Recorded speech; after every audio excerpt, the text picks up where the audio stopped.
दोस्तों, आज की कहानी है बड़ी बहू तुम रात का खाना मत बनाया करो। दोस्तों, कहानी शुरू करने से पहले अगर हमारे चैनल को सब्सक्राइब नहीं किया हो तो कर लीजिए ताकि आपके पास पहुंचे हर नया वीडियो। तुम्हारे इस नए घर में तुम्हारा स्वागत है। छोटी मुझे जेठानी नहीं अपनी बड़ी बहन समझो और बहन बहन के पैर नहीं छूती समझी। देवरानी ने शादी के बाद अपने गृह प्रवेश के समय जेठानी के पैर सुने सही तो वसुधा ने उसे गले लगाकर कहा, जी दीदी, मैं भी आज से आपको भाभी नहीं दीदी कहूंगी। देवरानी वंदना नम आंखों से बोली, देख लो भाभी, आपकी बहुओं ने तो दोस्ती हो गई। अब आपका पता साफ समझो। वहाँ मौजूद दोनों की बुआ सास उनकी सास से बोली तो सभी हंस दिए, पर उनकी सास निर्मला जी के चेहरे पर गुस्सा वसुधा ने साफ महसूस किया। ये क्या वंदना, तुम्हें पर्दे क्यों बदले? शादी के कुछ दिन बाद ही निर्मला जी वंदना पर चिल्लाकर बोली, मम्मी जी, ये पर्दे मैं अपनी पसंद से लाई थी। देखो ना, कमरे के पेंट से मैच भी कर रहे हैं, है ना? सास के गुस्से को ना समझ वंदना अपनी रो में बोल पड़ी, पर पहले वाले पर्दे मैंने अपनी पसंद के लगाए थे तो तुमने मुझसे बिना पूछे उन पर्दों को हटाया क्यों? निर्मला जी दाढ़ी उनकी आवाज सुन वसुधा भी वहां आ गई। उस वक्त घर के पुरुष तो काम पर गए थे। वो, मम्मी जी, मैंने ही वंदना को कहा था ये पर्दे लगाने को, क्योंकि जो पर्दे आपने लगवाए वो महंगे हैं, रोज में लगवा कर खराब हो जाएंगे, और ये सस्ते पर्दे इन्हें आराम से बार बार धो सकते। वसुधा मामले की गंभीरता समझ झूठ बोल गई, क्योंकि वो जानती थी उसकी सास को कोई बदला पसंद नहीं है घर में। हम पहली बार तुमने समझदारी का काम किया, ये बोल निर्मला जी चली गई। दीदी, आज तो आपने बचा लिया, वरना मेरी खैर नहीं थी। वंदना रात की सांस लेती बोली, अब छोटी बहन बनाया है तो रिश्ता निभाना तो पड़ेगा ना? वसुधा बोली तो दोनों खिलखिला दी। उनकी खिलखिलाहट निर्मला जी के कानों में पिघले शीशे से उतर रही थी। असल में निर्मला जी जैसी सासों की सोच होती है, घर की बहुओं में प्यार रहेगा तो उन्हें कोई पूछेगा, जबकि सच्चाई ये है कि जिन घरों में बहुओं में प्यार रहता है वह घर स्वर्ग समान बन जाता। पर कुछ लोग इसे नहीं समझते और खुद अपने घर में कलह के बीज बोना शुरू कर देते। बड़ी बहू, तुम छोटी के ऊपर जिम्मेदारी डालो। अब क्या वो सारा दिन तुम्हारे बच्चों के साथ लगी रहती हैं और तुम रसोई में? एक दिन निर्मला जी वसुधा से बोली, वो मम्मी जी, बच्चों को ना अपनी सासी का पढ़ाया अच्छे से समझ आ जाता, इसलिए वह बच्चों के साथ लगी रहती हैं।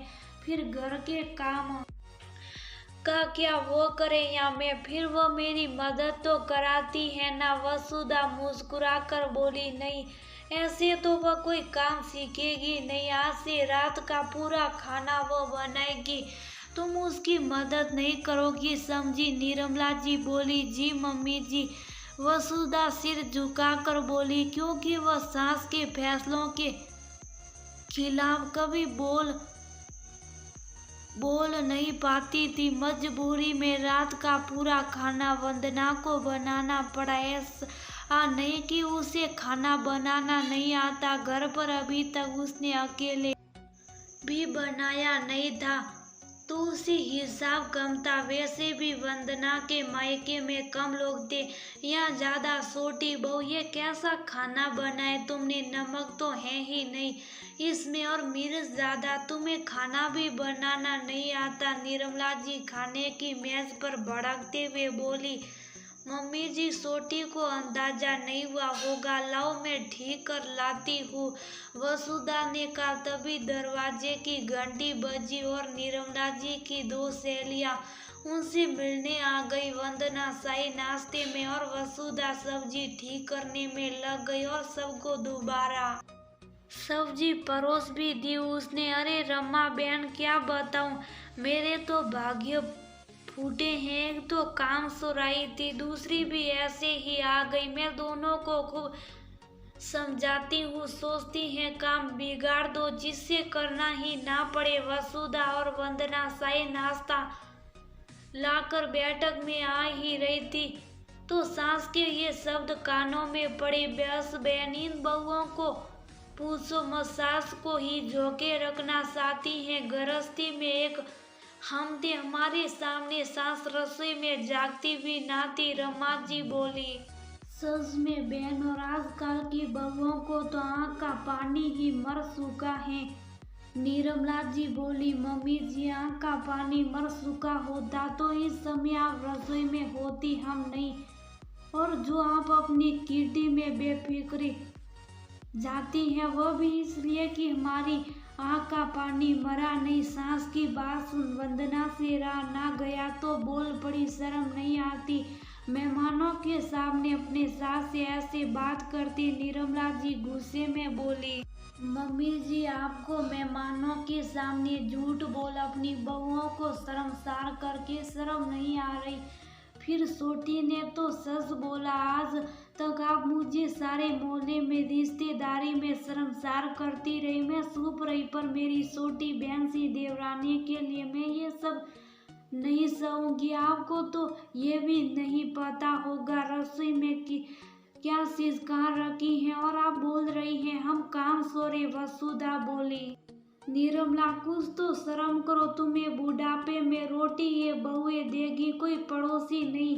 तो क्यों झूठ बोल अपना बुढ़ापा बिगाड़ रही हो। साथ ही मेरा भी बहुओं ने काम चोरी दिखाना शुरू कर दी ना, तो तुम्हारे पास यूं घंटों बैठ अपनी बहुओं की बुराई का समय नहीं होगा। तभी वहाँ निर्मला जी के पति आकर बोले। निर्मला जी समझ गई, अब एक नहीं दो बहुएं हैं, ऐसे उनकी बुराई करने से खुद की छवि धूमिल होगी। इसलिए वो ने इशारे से अपनी सहेलियों को सल्टा किया और खुद अपने कमरे में आ गई। नाना, आप ये उम्मीद ना कीजिएगा कि वो शर्मिंदा हो कमरे में आई या थोड़ी देर बाद बहुओं से माफी मांग लेगी और सुधर जाएगी।